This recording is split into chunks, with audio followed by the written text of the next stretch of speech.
All right, guys.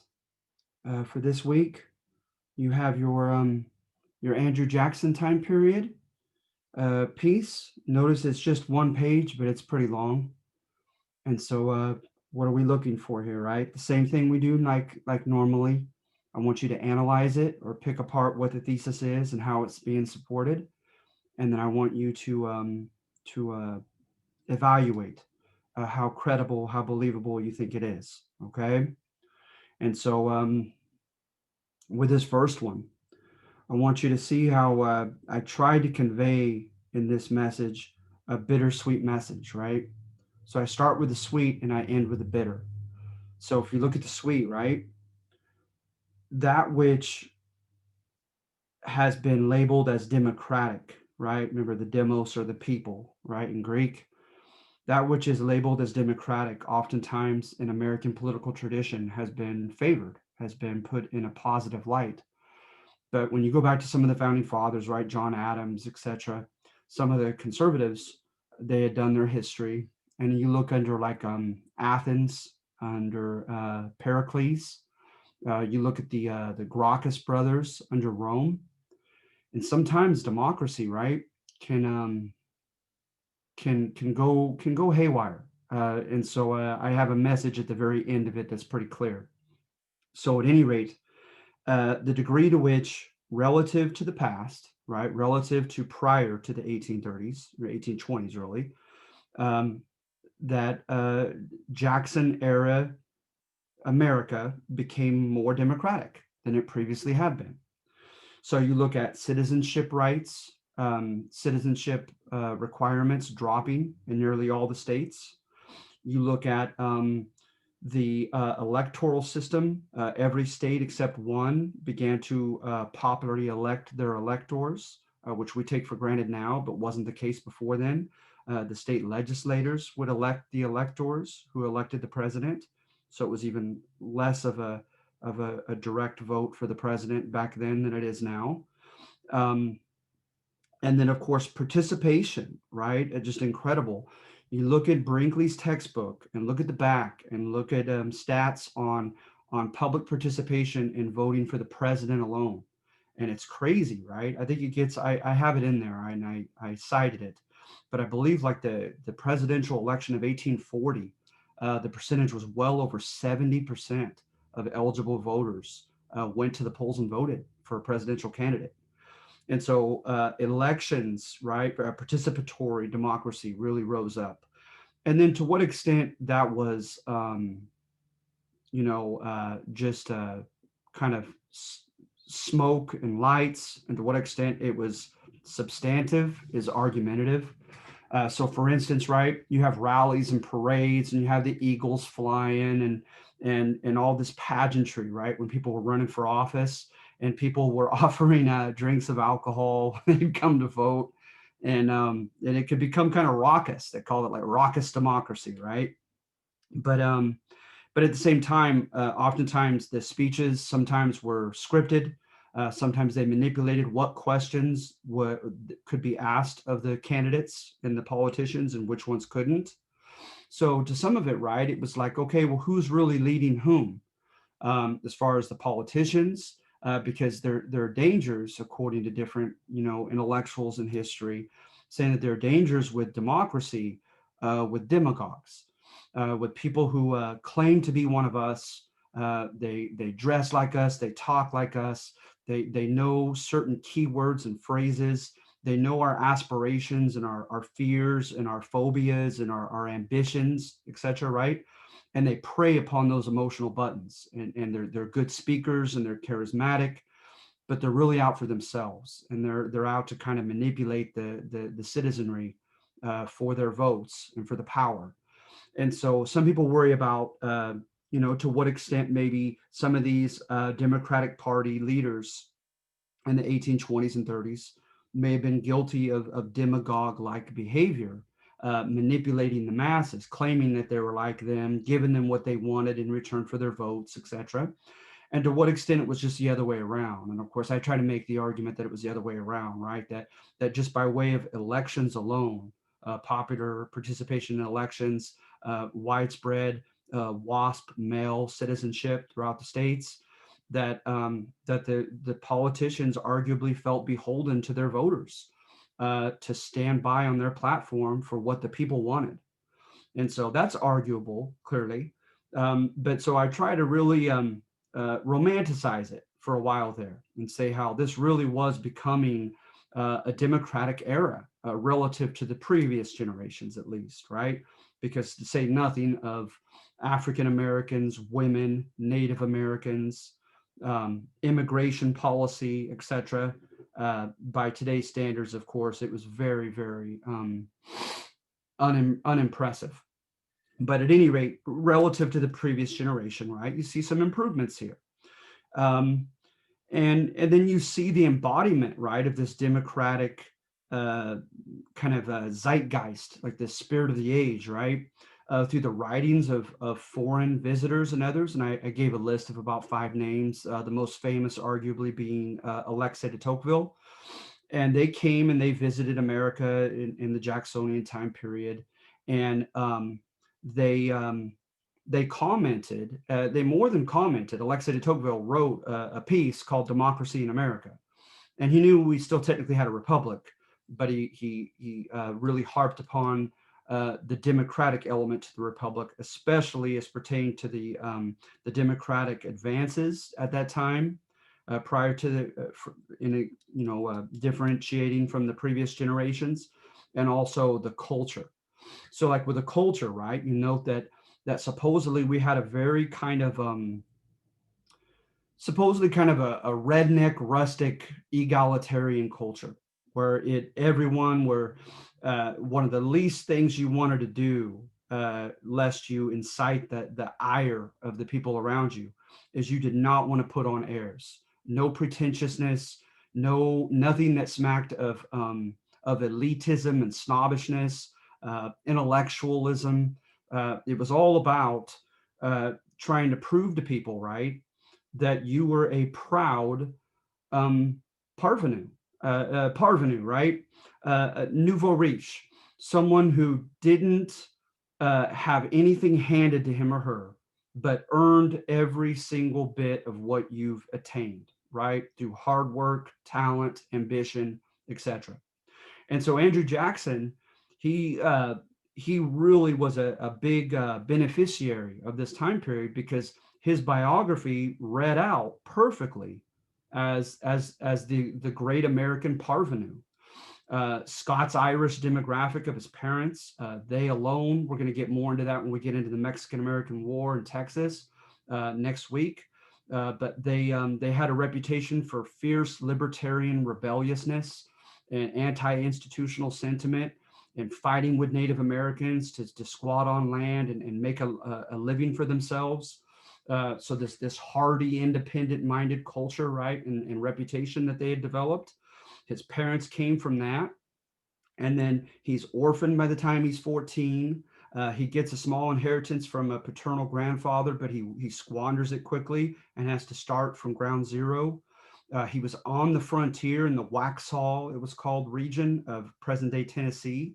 At the time when he was young, growing up, it was part of technically of North Carolina. So he was a frontier boy. He was orphaned by 14. His avenues to the American dream were pretty typical for his time period, as far as acquisition of land and becoming a cash crop farmer, jumping in on becoming a merchant, right, and selling something, purchasing something cheaply and selling it for at a higher price. Um, that included, by the way, also becoming a slave owner and also even a slave trader for a time period. Um, but of course, oftentimes they leave that part out of the popular narrative. And then also rising up the ranks in the military, right, which had been, even from the medieval time period and early modern period, an avenue of socioeconomic ascendance, of moving up, is performing well in the military.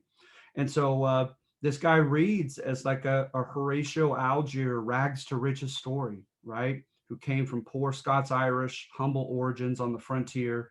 And even his nomination in 1824, when he first lost um, to John Quincy Adams, it just played perfectly to his popularity, to the culture of that time period, right? Because the Senate had a committee that decided on the presidential candidates, known as the caucus, and they were not interested in him at all. He was be considered an outsider, a parvenu, a nobody, right, with no pedigree. And instead, the Tennessee legislator, as well as literally not just the press, but supposedly the spontaneous meetings of party members in Pennsylvania and other states began meeting and putting forth Andrew Jackson's name. And they love the idea of him being an outsider and not part of the privileged elite and this man of the people, right? And so when he got the majority, I'm sorry, not the majority, he got the plurality of electoral votes and votes, right? Because he didn't get a majority technically, the top three go to the House of Reps, says the Constitution, and a deal evidently was struck. And the deal was to pick the second place guy, John Quincy Adams, who was much more of a well-established guy, part of the old institution of the Senate caucus and the party. His dad would have been President John Adams, right? Old New England stock. He gets it, and then Henry Clay was instrumental in having that happen as the Speaker of the House. And then he appoints Henry Clay as the Secretary of State, which to that point seemed to be the unofficial stepping stone to the presidency.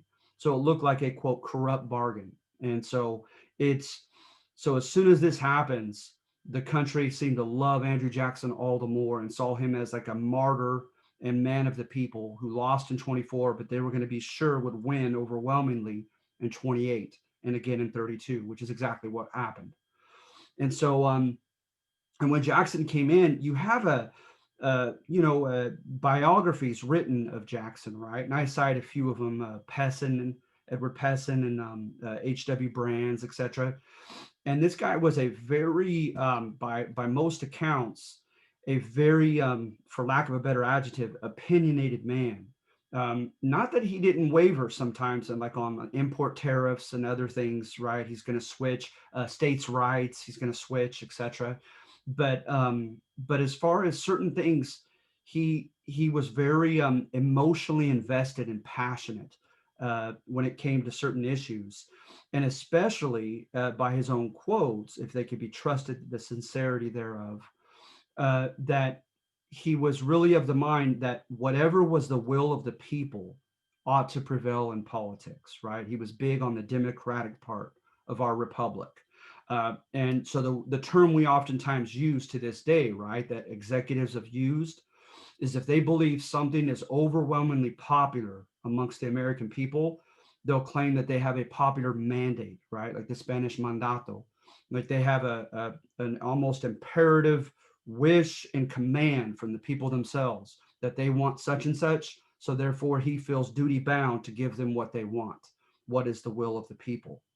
And so on several issues, you see that he took, that was his justification for that, was saying that there was a popular mandate to promote such. So one was the war against the Bank of the United States. He had the old school libertarian belief that the bank was not only dubious constitutionally, but that it was it promoted a plutocracy, a rule of the wealthiest bankers and the federal government in cahoots with one another. And so, and of course, to the detriment of the common person. So he didn't think that the national bank had the best interest in mind for the common American, right? But he thought it was a rich man's game, an aristocratic institution. And so when he was partially responsible for ciphering out money, funds into these regional wildcat banks, right? He was providing on principle, right? Avenues to the American dream to more people. Because oftentimes you can make the argument, as opposed to today, I would like to think that academia is the primary stepping stone to the American dream. Back then, arguably, it was entrepreneurial. It was through business. And oftentimes it was through cash crop farming, still by the 1830s, numerically at least, it seems that was the likeliest way to the American dream or socioeconomic ascendance is but it takes money to make money. So to start a business, to buy property and to start farming, You need money at first. So a necessary prerequisite for many people's quest to the American dream was credit. And so he tried to make that available to the common man via these wildcat banks. So that stood on his principle, supposedly, right, of trying to give the same opportunities for advancement to, well, let's face it, guys, the average white American male citizen at his generation. And so, at any rate, um, you have that issue. Um, and then when you get into the issue of access to Native American lands, right, for the average white citizens, and for the right of Georgia and these other states to claim eminent domain laws against the Cherokee and the other civilized tribes, there, right, you get accusations of populism. And to me, populism is the ugly side to democracy, right? It's when oftentimes the politicians appeal to the lowest common denominator, popular prejudices, right, against certain demographics. So if there's anti-immigrant sentiment, anti-Hispanic sentiment, um, adherence to the Sambo image in stereotypes of black men and women, and of course anti-Native American sentiment, right? That a populist demagogue-like leader is going to capitalize on those popular prejudices. He's going to feed that monster. He's going to tell people, right? He's going to feed their fears and their ignorance and their bigotry, and he's going to provide what they want, which oftentimes is war, discriminatory laws against those demographics that oftentimes help out the WASP, white Anglo-Saxon Protestant man, but at the expense of those demographics, right? But it doesn't matter because only the WASP man is enfranchised as a citizen, so he doesn't have to worry about earning the votes of a black woman, etc., right? It doesn't matter. And so, as far as political consequences at that time. So there's a populist element to this, right? And so the demographic I focus on this one is anti-Native American sentiment, right? And you got to remember his growing up, arguably just as much as the circumstances in his life kind of molded him into an anti-British sentiment. Likewise, the circumstances in his life he allowed to mold him toward an anti-Native American sentiment as well. Because remember, there in the Waxhaw region, you had conflicting claims to property ownership. You had dubious means by which people would try to claim ownership of that land. Because already at that time, um, uh, uh, according to English political tradition, Americans are really running with the idea of squatters' rights. That if land appears to be unoccupied by Native Americans and they're not cultivating it, that it's basically there for the taking for whoever's willing to improve the soil and work it and cultivate it. And needless to say, Native Americans are going to take exception to that rationale and to taking their land. And of course, you had the semi-nomadic nature of some of the cultures of the Native Americans, so that parts of the year, certain portions of the land were, during those few months, unoccupied. But to them, that was certainly no legal rationale for taking their land. So when they took exception to it, right? Then, of course, to add more complexity to it, the whole, Las Casas meek sheep depiction of Native Americans isn't always applicable, including the famous civilized Cherokee. They had very martial or military oriented elements to their culture, whereby status was gained by fighting, by bringing back evidence of having faced and defeated the foe, the enemy, including scalping, etc. Right, and so you had expeditions by people like Doublehead of the Cherokee and these other tribal leaders up and along the Tennessee and Kentucky region who would engage in expeditions to attack white settlers, including women and children, etc. And so you had just these cycles of violence. And both sides, right, literally would use the term, especially the white side, punitive expeditions. Okay, that you did something worthy of being punished. And so therefore we're going to punish you with expeditions into your regions. So it went back and forth, these cycles of violence, of indiscriminate violence, I would add, which only added to the horror of it and to the sense of angst that everyone in that region felt on both sides. And so he grew up in that context. And so he was no different from the common man's popular prejudices, right? Going back to that populism characterization. And another perhaps example of that typical frontier sentiment is the fact that Andrew Jackson had so many duels. He killed a man, Charles Dickinson, in a duel. Technically, he let Dickinson take the first shot, and it was following Southern protocol, et cetera, et cetera. I don't believe that it happened in a jurisdiction in which it was illegal, because already you had overlapping jurisdictions where it still or was no longer legal to have duels with pistols. But at any rate, that kind of fiery frontier temper, etc. He brought that with him to the White House, and so look for evidence, right, of that last sentence that I put in the section, where some people have pejoratively described democracy as two wolves and a lamb voting on what's for dinner. And of course, right, the two wolves are going to vote to eat the lamb, and so the majority is going to gobble up the numerical minority, and that sometimes has happened under democratic practices and institutions in human history. And so you see that here, the populist side to this democracy of this time period. But like I said, a lot of people like Alexa de Tocqueville, they felt very ambivalent about it. On the one hand, they thought it was rather conducive to keeping away tyranny on the one hand, right?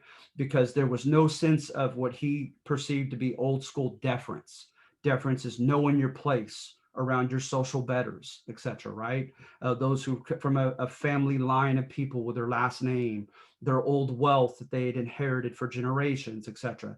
Uh, he and other, contemporaries of that time period, observers, wrote that Americans were not like that.